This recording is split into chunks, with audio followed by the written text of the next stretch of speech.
ए भैया हाँ 2 चाय द। ठीक बा।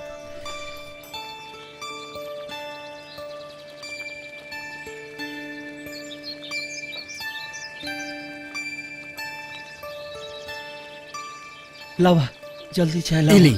ला काजल। हाँ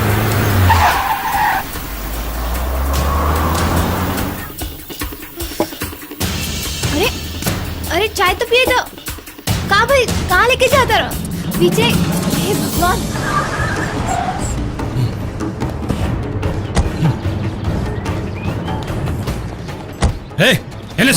एने सुन जी भैया।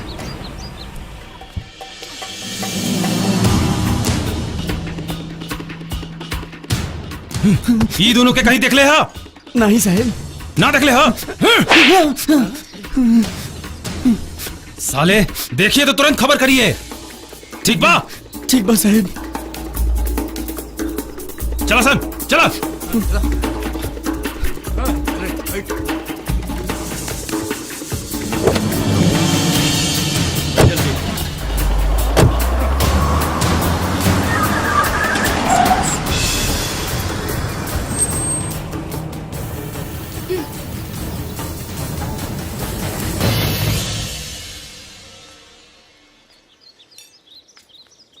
धन्यवाद भैया।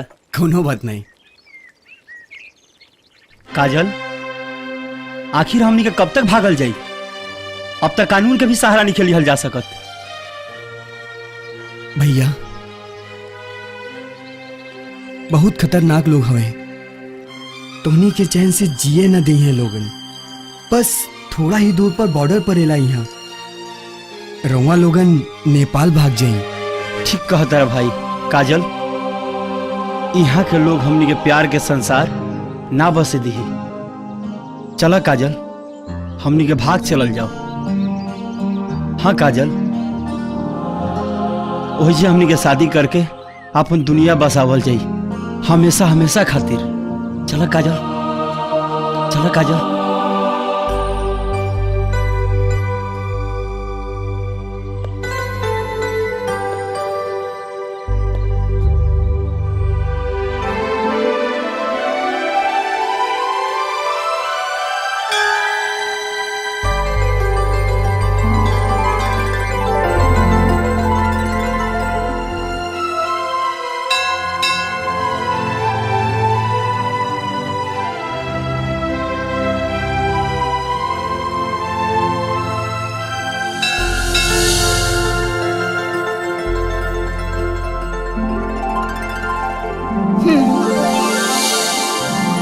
ला विजय इस सिंदूर और भरदा हमरा मांग में।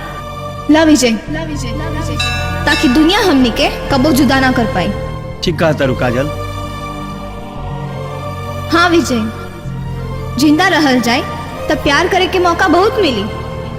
लैला मजनू हीर रांझा श्री फरहाद कहाँ पहले लो। बस 2 पल के नाम।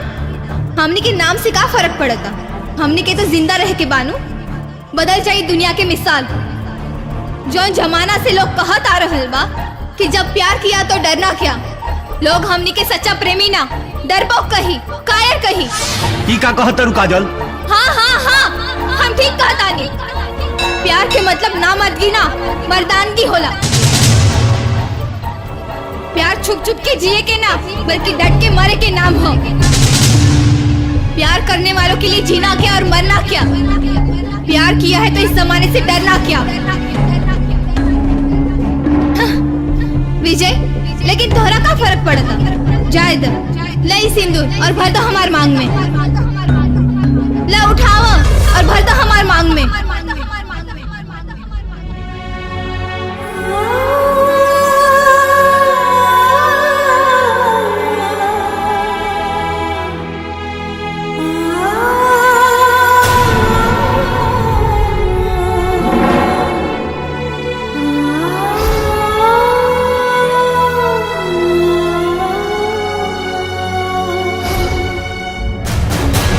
मतलब ना मर्दगी ना मर्दानगी होला।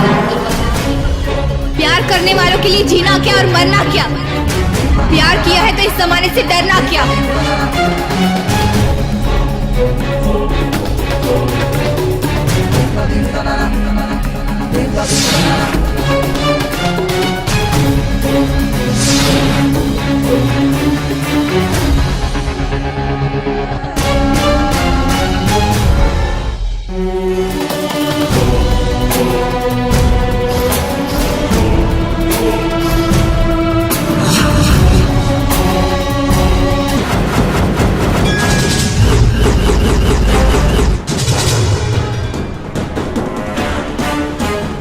हम डरपोक ना ही काजल, ना ही ना मर्द हई, न कायर हई। बहुत बदनाम भइली मोहब्बत, अब और ना होखी। अभी प्यार के आंधी केहू से रोके ना रोकाई। जब प्यार किया तो डरना क्या। चलो